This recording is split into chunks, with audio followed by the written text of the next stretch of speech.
an initial trial period somewhere between 2000 and 2010, within which researchers discovered that transcrotal testosterone was the most highly absorbable modality of application of testosterone on the male body, and trials that led to products like Testim and then an evolution of transdermal testosterone took place. Cream was born. And in 2016-2007 timeframe, the TRT clinics made a radical revolutionary change from gel, and since then, it's been life-changing. Look, guys struggling on long esters like Cypionate or Anabolism, dial in on Cream. Guys struggling with estrogen problems on long esters, fix them on Cream. Guys struggling with erection rigidity problems and libido deficiency, resolve them on Cream. And other problems with long esters like hematocrit, improper DHT to E2 ratios, and when folks try to go down to an estrogen-friendly dose and then they reduce their anabolism substantially, those problems are typically solved on Cream. So look, if you're thinking of making the switch, and just because I'm so passionate about testosterone Cream, I want to break down all the reasons that Cream is the superior TRT modality for men on testosterone replacement therapy. Sit back, grab a beer, strap in. Let's break it all down, boys. All right, before we start the video, look, Cortex Labs, which is my company, is a TRT guidance and sexual dysfunction resolution company. All of our products revolve around that. Coaching. Look, I am a coach on fixing sexual dysfunction, specifically libido and erection issues on TRT. The 3 and the 6 month one-on-one packages with me are 30% off right now. The code is on the screen and down the description of this video.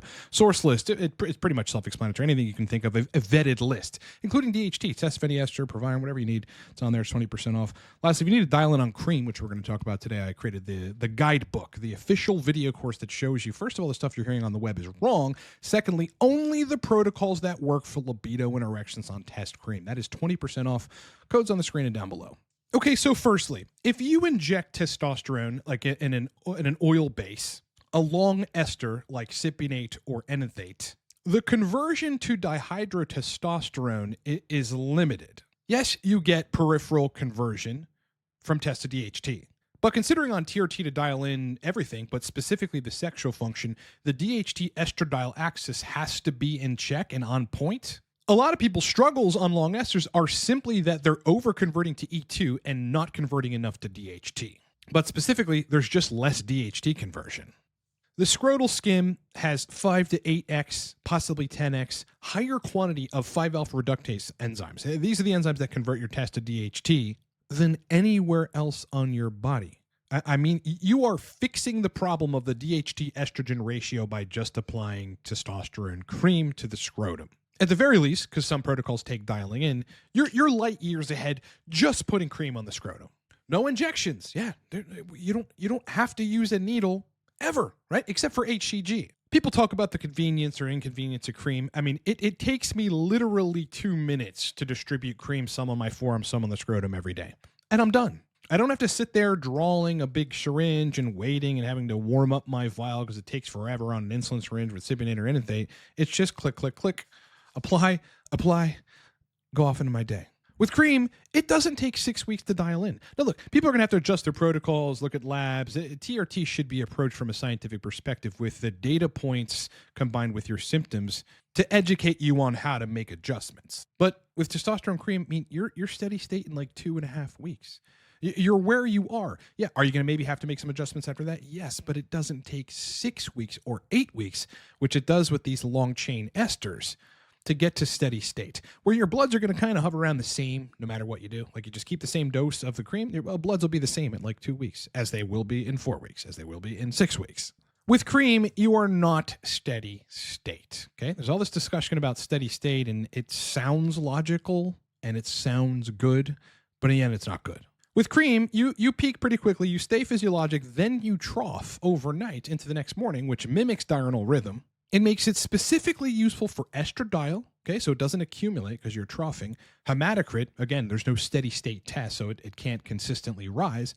And like those pain in the ass things that might happen on TRT, like elevated blood pressure.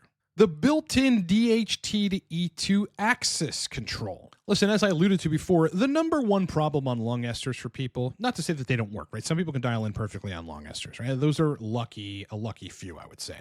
But the number one problem is, regarding the DHT estrogen ratio, Cypionate and Enanthate, they convert more to estrogen and less to DHT. In other words, the doses necessary to achieve sufficient DHT, typically on long esters, almost always cause you to over-aromatize into estradiol.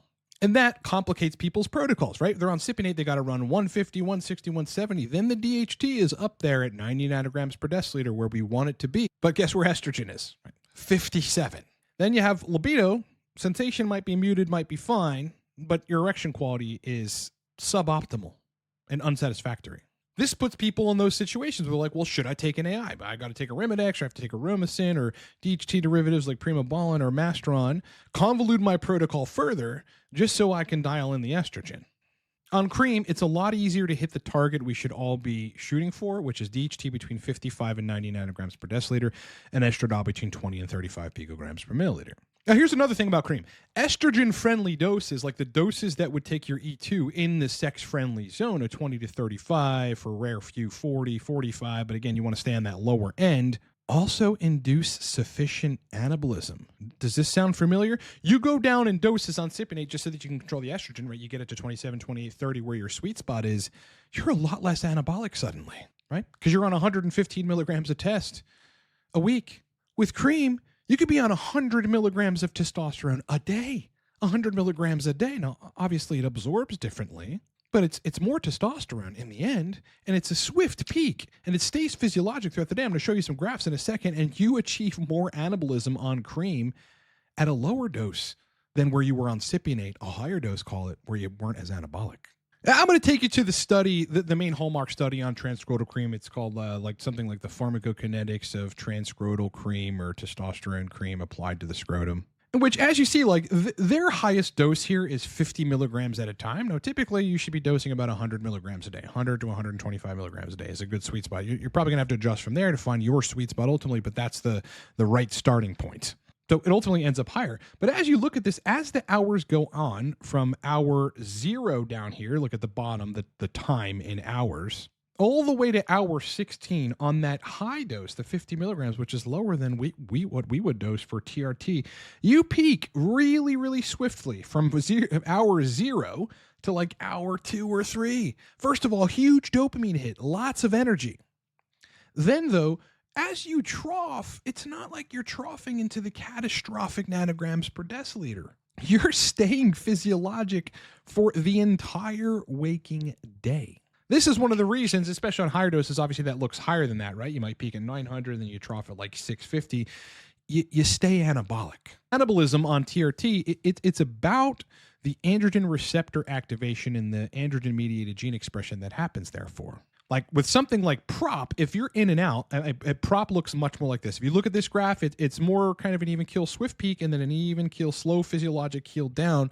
Prop looks like a roller coaster, literally. It just goes boom, boom, like a mountain, like a steep mountain. Interestingly, the DHT profile is even better. Look at this breakdown. The DHT also peaking between hour 0 and hour 3 on the higher doses. Again, you're going to be higher if you're using regular doses of transcrotal cream, 100 milligrams or so a day. And look at hour 16 here. This is the red line that we're looking at. You are still, in this case, supraphysiologic on DHT at hour 16. That's one of the best things. The E2, it troughs. The test, it peaks and then it starts to trough, but you stay physiologic. The DHT pretty much stays the same, right? I mean, it's troughing a little bit toward the end there, but just look at that DHT. That's so beautiful. And then again, the estradiol, you get your peak around hour 3 or 4 in estrogen. Then you get a drop. And then in this particular graph, you get a little bit more of a peak around hour 10, and then it starts troughing back down. On the 50 milligram dose a day, you never go above 30 picograms per milliliter. On the 100 milligram dose, so long as you got the right HCG dose and you don't over-aromatize like a madman, you're going to hover around that zone, and then it's going to trough. I think one of the greatest things about testosterone cream is that you kind of mimic being a natty in that you peak and trough on stuff, especially estradiol, but ultimately test and not so much DHT. But you have things like this. The peak serum DHT concentrations were higher than prevailing among healthy eugonadal men, and characteristically peaked between 4 to 6 hours after the testosterone dose. So either way, you get the best of both worlds, right? You get to peak and trough, therefore estrogen doesn't accumulate, you don't build as much hematocrit, your blood pressure stays the same, but you get serum DHT peak concentrations that are higher than healthy eugonadal men. Disproportionate increases in serum DHT after scrotal administration of testosterone have long been noted. Boys, this is what we want. So there's all manner of reasons. Shall I go on? For people that struggle specifically with estrogen control on longer esters, i.e., as I alluded to before, you need like 150 milligrams a week or more of testosterone to get sufficient DHT. They do that, they get the sufficient DHT, but erection quality still fails. And that's due to high estrogen. Cream offers the high androgen state with a much more tightly controlled estrogenic state.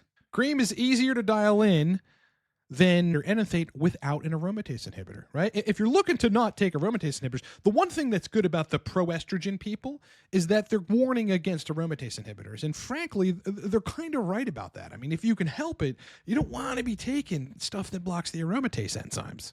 They're obviously wrong about letting estrogen go, but in order to control that state, you have a heck of a lot better of a chance doing it on transcrotal cream. Yes, it mimics diurnal rhythm to an extent, but it's even better, right? That peak in the morning, like you saw the graphs, you're peaking in androgens pretty much right away. That is the best setup for the beginning part of your day where you're supposed to be really productive and you have your most energy. You're just getting dopamine hit, androgen hit, energy hit. For those of us that go to the gym, in the morning or afternoon time frame, which is I think a lot of us productive men, it's a fucking perfect time. It's the perfect time. Listen, overall, I think in 10 to 15 years, testosterone cream is going to displace the popularity of Cypionate. Again, we started off pretty much with TRT with prop, right? It was purely testosterone propionate. Then we moved to the longer esters, and we've been there since. And now cream is coming in and is going to be, especially if we make enough noise in the TRT community and enough people ask for it, it's going to override Cypionate and Anthony as the most popular TRT modalities. And that is what we want. Now, even though cream is amazing, the thing about cream, like any TRT modalities, you have to adjust it to make sense for your body. And look, on the web, like YouTube specifically, and on the forums, there is a lot of bad information. There's information that if you follow it, you can have erection quality problems and libido problems on cream too. I break all that down. The number one thing, the 200 milligram cream is wrong. Everything you're hearing about cream and the suggestions out there on the web, largely wrong. But the golden rule of TRT for sexual function, skyrocketing DHT, controlling estrogen effortlessly, surgical hybrid cream protocols, youthful erections, youthful libido, achieving that is easy if you know what to do with cream. I put it in a course. It's 20% off right now, and you can get it down in the description of this video. Again, source list, if you want to go at this stuff alone, like sometimes you need ancillaries, right? And for cheaper, just get source list. It is 20% off right now. Codes on the screen and down in the description of this video. Lastly, look, if you just not want to go at this alone, this is what I do, and I've been doing for more than a half decade. I take folks from pretty extreme situations on erection quality and libido where they're effectively having full sexual dysfunction and resolve it to the point where they're at youthful stages in both raging libido and rock hard EQ. That is what I love to do.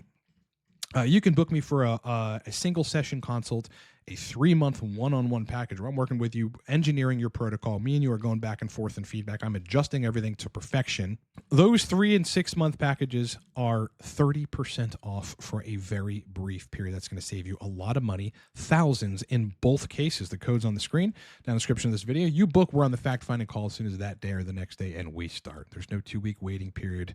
No super detailed, long, exhaustive onboarding process. We get to work to fixing sexual dysfunction. Book me in under a minute, livecortex.com.